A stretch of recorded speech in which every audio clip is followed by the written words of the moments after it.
सोनी गाय अपने पति बिट्टू बैल की एक ही आदत से परेशान है। सोनी अपने पति के लिए दुनिया भर के स्वादिष्ट भोजन बनाकर रखती है, लेकिन बिट्टू बैल एक दिन भी वो भोजन सुकून से खाकर अपनी पत्नी की तारीफ नहीं करता है। खाना ठंडा हो रहा है, जल्दी से खा लीजिए। दोबारा गरम करने पर पहले जैसा स्वाद नहीं आता है। मुझे भूख नहीं है सोनी। वैसे भी तुम्हारा भोजन इतने अच्छे नहीं होते हैं, इसीलिए रहने दो, बाद में खा लूंगा। ऐसे कहते हुए बिट्टू वहाँ से चला जाता है और सोनी हमेशा की तरह बाहर आकर अपने पड़ोसियों से बिट्टू के बारे में बात करके दुखी होती है। मेरी बस एक ही ख्वाहिश है चुटकी बहन, मैं बस एक बार अपने पति के मुंह से मेरे खाने की तारीफ सुनना चाहती हूँ। आपके हाथ से बने हुए खाने में जादू होता है सोनी बहन। पता नहीं बिट्टू भैया को क्यों पसंद नहीं आता है घर का खाना। ऐसे किसी और से अपने पकवान की तारीफ सुनने के बाद सोनी के दुखी मन को थोड़ा सा सुकून मिलता है, इसलिए थोड़ा सा मुस्कुराकर वापस घर में जाती है।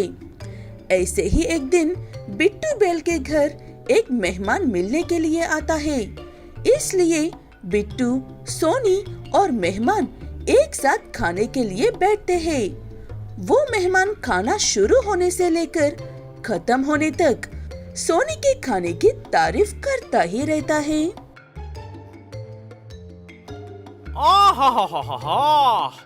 मैंने अपनी पूरी जिंदगी में इतनी स्वादिष्ट खाना कभी भी नहीं खाया। ऐसा लग रहा है कि मैं स्वर्ग में आ गया हूँ। ओए ओए, बस भी कर भाई, इतना अच्छा भी नहीं है भोजन। लगता है तू बहुत दिनों बाद घर का खाना खा रहा है, इसीलिए भावुक हो रहा है। देख रहे हो ना भाई साहब, ऐसे ये बैल ना खुद मेरे पकवान की तारीफ करते हैं, ना किसी और को करने देते हैं। मेरी तो किस्मत ही फूटी है। ऐसे कहते हुए सोनी रोने लग जाती है और वो मेहमान उसे समझाने की कोशिश करता है, लेकिन सोनी समझाने का नाम ही नहीं लेती है। तब वो मेहमान सोनी से ऐसा कहता है, मैं आपकी तकलीफ समझ गया हूँ भाभी जी। अब मैं यहाँ पर कुछ दिन रुककर बिट्टू ऐसी स्वादिष्ट भोजन को ऐसा क्यों कह रहा है, पता लगाने के बाद ही यहाँ से जाऊंगा। वो बात सुनने के बाद सोनी हमेशा की तरह चुप हो जाती है और अपने मेहमान को उसकी कोशिश करने को कहती है। वो मेहमान हर रोज सुबह से शाम तक बिट्टू के साथ ही रहता है और हर वक्त वो क्या कर रहा है इसी बात पर अपना पूरा ध्यान लगाता है।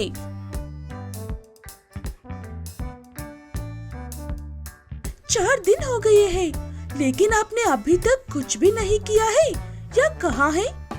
लगता है आप भी समझ गए होगी कि बिट्टू जानबूझकर ऐसे कहते हैं।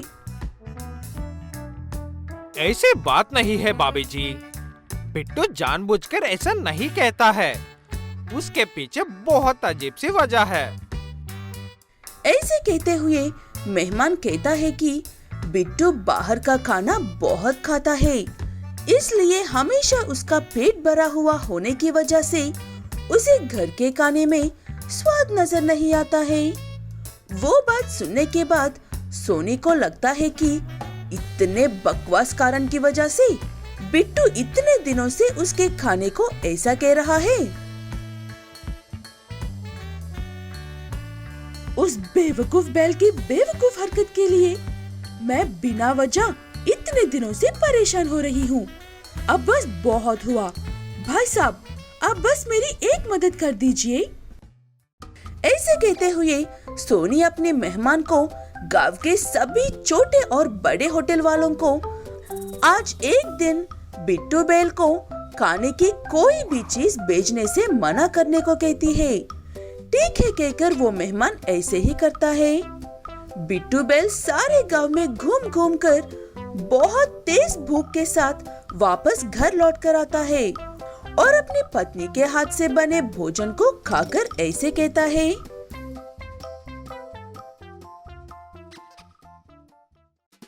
आहा, ये भोजन है या अमृत।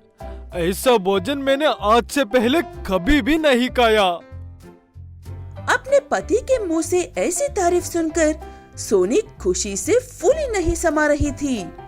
कुछ देर खुश होने के बाद सोनी अपने पति को उसकी बेवकूफी के बारे में बताती है। सोनी की बात सुनने के बाद बिट्टू, ऐसा भोजन हो तो होटल में कौन बेवकूफ खाएगा? घर का भोजन ही अच्छा भोजन है। पूरे गांव में बल्लू बैल की एक बहुत ही अच्छी पहचान है। सब उसे मेहनती बैल और हिम्मत वाला बैल कहते हैं। ये शब्द किसी भी बैल या गाय के लिए बहुत सम्मान की बात है, लेकिन बल्लू बैल का ये सम्मान या इज्जत झूठ से बना हुआ है और इस झूठ को सिर्फ 3 लोग जानते हैं। एक बल्लू बैल और दूसरा वो जो सच में मेहनती और बहादुर है। सारे काम टिल्लू बैल करता है और नाम बल्लू बैल के आता है। और ये है वो तीसरी शख्सियत। मुझे समझ में नहीं आ रहा है, आप चंद पैसों के लिए ऐसे कब तक मूर्ख बनने का नाटक करते रहोगे? बात सिर्फ चांद पैसों की नहीं है गुलाबो। भल्लू हमें खेत की कमाई से 10% हिस्सा भी देता है। हमारे पास खुद का खेत नहीं है, इसीलिए मैं मजबूर हूँ। उस बल्लू के पास भी कुछ भी नहीं था। उसने चालाकी से सारी गांव के खेत फसल बनाकर दूंगा कहकर लेकर तुमसे मेहनत करवाए। अब वो धनवान है और बहुत अच्छा नाम है। हमारे पास क्या है? ऐसे कहते हुए गुलाबो गाय जिद करके टिल्लू बैल का काम बल्लू बैल के पास बंद ही करवा देती है।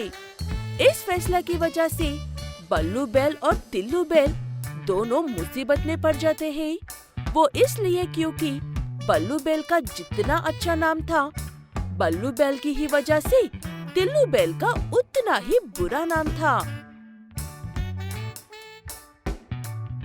तुम्हें काम देने से अच्छा है मैं खुद अपना काम कर लूं, या फिर थोड़े पैसे ज्यादा देकर ही सही बालों से काम करवा लूं। तुम आज से क्या काम करोगे? जाओ यहाँ से। लेकिन एक बार मुझे काम देकर देखिए ना, अगर पसंद ना आए तो पैसा मत देना। ऐसे कितना कहने पर भी टिल्लू बैल को कोई काम नहीं देता है और बल्लू बैल का कुछ ये हाल है।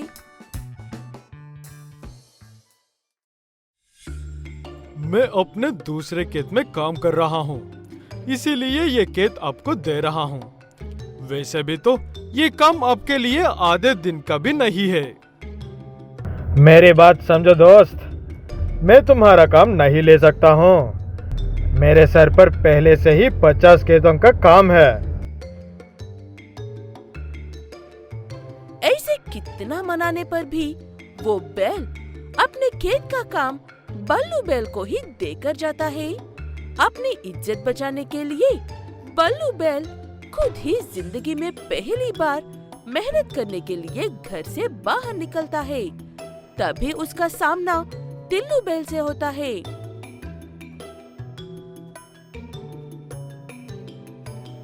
सच बताओ टिल्लो, तुम मुझसे बदला लेने की कोशिश कर रहे हो ना?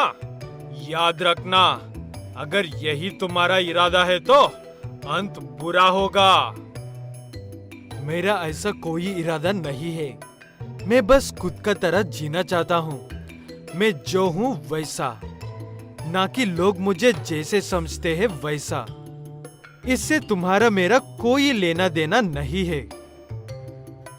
ऐसे कहकर टिल्लू बैल अपने रास्ते चला जाता है, लेकिन बल्लू बैल को अब भी लगता है कि टिल्लू बैल उससे किसी बात का बदला लेने के लिए ही ऐसा कर रहा है। इसलिए बल्लू बैल टिल्लू बैल के साथ कुछ बुरा करने के बारे में सोचता है। कुछ भी हो जाए, लेकिन पकड़े मत जाना। वो टिल्लू बैल बहुत ताकतवर है। तुम बस उसके घर को आग लगाओ और भाग जाओ वहाँ से। ठीक है कहकर एक लालची बैल टिल्लू बैल के घर को आग लगाने के लिए आता है।